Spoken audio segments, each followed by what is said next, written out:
سعودی عربیہ عرب شریف میں 1922 تک ترکی کی حکومت تھی، جسے خلافت عثمانیہ کے نام سے جانا جاتا ہے۔ 1922 سے پہلے سعودی عرب کا نام سعودی عرب نہیں بلکہ حجاز مقدس تھا۔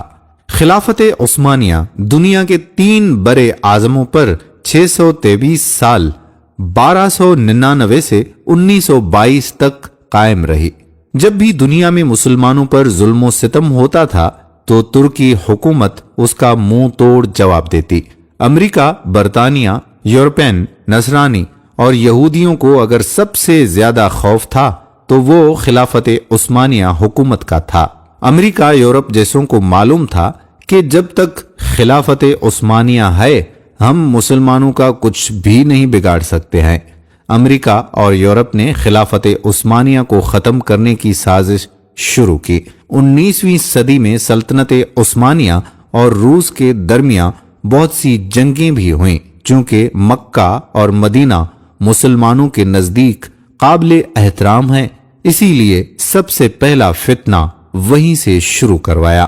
امریکہ اور یورپ نے سب سے پہلے اس شخص کو کھڑا کیا جو کرسچن تھا، ایسی عربی زبان بولتا تھا کہ کسی کو اس پر شک تک نہیں آیا۔ اس نے عرب کے لوگوں کو خلافت عثمانیہ کے خلاف یہ کہہ کر گمراہ کرنے کی ناکام کوشش کی کہ تم عربی ہو اور یہ ترکی عجمی یعنی غیر عربی ہیں، ہم عجمی کی حکومت کو کیسے برداشت کر رہے ہیں؟ پر لوگوں نے اس کی ایک نہ مانی۔ یہ شخص لارنس آف عربیہ کے نام سے مشہور ہوا۔ آپ لارنس آف عربین لکھ کر گوگل پر سرچ کر سکتے ہیں۔ پھر امریکہ نے ایک شخص کو کھڑا کیا جس کا نام عبد الوہاب نجدی تھا۔ عبد الوہاب نجدی کی ملاقات عرب کے ایک سوداگر سے ہوئی جس کا نام ابن سعود تھا۔ اس نے ابن سعود کو عرب کا حکمران بنانے کا لالچ دیا۔ پھر ابن سعود نے مکہ، مدینہ اور طائف میں ترکی کے خلاف جنگ شروع کر دی۔ مکہ، مدینہ شریف اور طائف کے لاکھوں مسلمان ابن سعود کی ڈاکو فوج کے ہاتھوں شہید ہوئے۔ جب ترکی نے دیکھا کہ ابن سعود ہمیں عرب سے نکالنے اور خود عرب پر حکومت کرنے کے لیے مکہ، مدینہ شریف اور طائف کے بے قصور مسلمانوں کو شہید کر رہا ہے، تب ترکی نے عالمی طور پر یہ اعلان کر دیا کہ ہم اس پاک سرزمین پر قتل و غارت پسند نہیں کرتے۔ اس وجہ سے خلافت عثمانیہ کو ختم کر دیا گیا، جس کی وجہ سے 40 نئے ممالک وجود میں آئے۔ پھر عرب اور مسلمانوں کا زوال شروع ہوا۔ حجاز مقدس کا نام 1400 سال کی تاریخ میں پہلی بار بدلا گیا۔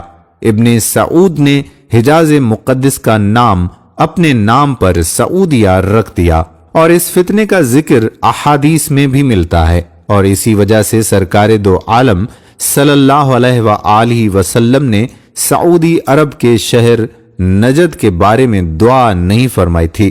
اسی نجد میں ابن عبد الوہاب نجدی پیدا ہوا، جس سے انگریزوں نے ایک نئے مذہب کی بنیاد ڈلوائی، اور یہی شہر مسیلمہ کذاب کا جائے پیدائش بھی ہے۔ لیکن دنیا بھر کے مسلمانوں کی آنکھوں میں دھول جھونکنے کے لیے انگریزوں نے اس نجد شہر کا نام بھی تبدیل کر کے ریاض رکھ دیا، جو آج کل سعودیہ کا دارالحکومت ہے۔ جنت البقیع اور جنت المعلی میں صحابہ رضوان اللہ اجمعین اور اہل بیت علیہم السلام کے مزارات پر بلڈوزر چلایا گیا اور تمام قبروں کی بے حرمتی کر کے ان کو ملیا میٹ کر دیا۔ بدقسمتی سے آج بھی کئی بھولے بھالے مسلمان انہی قبروں کو سنت کے مطابق سمجھتے ہیں، حالانکہ 1922 سے پہلے وہ ایسی نہ تھی۔ حرم شریف کے جن دروازوں کے نام صحابہ اور اہل بیت کے نام پر تھے ان کا نام السعود کے نام پر رکھا گیا۔ آپ یہ ساری معلومات انٹرنیٹ کے علاوہ تمام تاریخ کی کتابوں میں بھی پڑھ سکتے ہیں۔ انگریزوں نے اپنی اسی سازش کی کامیابی پر 1962 میں ہالی ووڈ نے لارنس آف عربیہ کے نام سے فلم بھی بنائی، جو بہت زیادہ بار دیکھی جا چکی ہے۔ یہود و نصار کو عرب میں آنے کی اجازت مل گئی۔ جس دن ابن سعود عرب کا بادشاہ بنا اس دن ایک جشن ہوا۔ اس جشن میں امریکہ، برطانیہ اور دوسرے ملکوں کے پرائم منسٹر ابن سعود کو مبارکباد دینے پہنچ گئے۔ جس عرب کے نام سے یہود و نصاری کانپتے تھے وہ سعودیہ امریکہ کے اشارے پر ناچنے لگا اور آج بھی رندوں کے ساتھ ناچ رہا ہے۔ یہود و نصار کی اس ناپاک سازش کا ذکر کرتے ہوئے علامہ ڈاکٹر محمد اقبال نے اپنے کلام میں لکھا ہے کہ وہ فاقہ کش جو موت سے ڈرتا نہیں ذرا، روح محمد اس کے دل سے نکال دو۔ فکر عرب کو دے کر فرنگی تخلیات، اسلام کو حجاز اور یمن سے نکال دو۔ اللہ تعالی مسلمانوں کو ایسے فتنوں سے محفوظ فرما کر پھر سے خلافت کی دولت عطا فرمائے اور ہمیں ماضی کے تلخ حقائق کو سمجھنے کی عقل عطا فرمائے، آمین۔ دوستو، یہ ویڈیو ہم نے تاریخی تناظر میں بنائی ہے۔ اگر کسی کو بھی ہماری بات سے متفق ہونے میں ذرا سی بھی ہچکچاہٹ ہوتی ہے تو گوگل پر کئی کتابیں موجود ہیں اور اپنے آباء و اجداد سے بھی اس تاریخ کے حوالے سے ذکر ضرور کیجیے گا، یا آج کل چلنے والا ڈرامہ ارطغرل ضرور دیکھیے جس میں آپ کو تفصیلی معلومات ملے گی۔ یہ تھی سعودی عربیہ کے حوالے سے کچھ معلومات جو کہ حجاز مقدس سے سعودی عربیہ بنا۔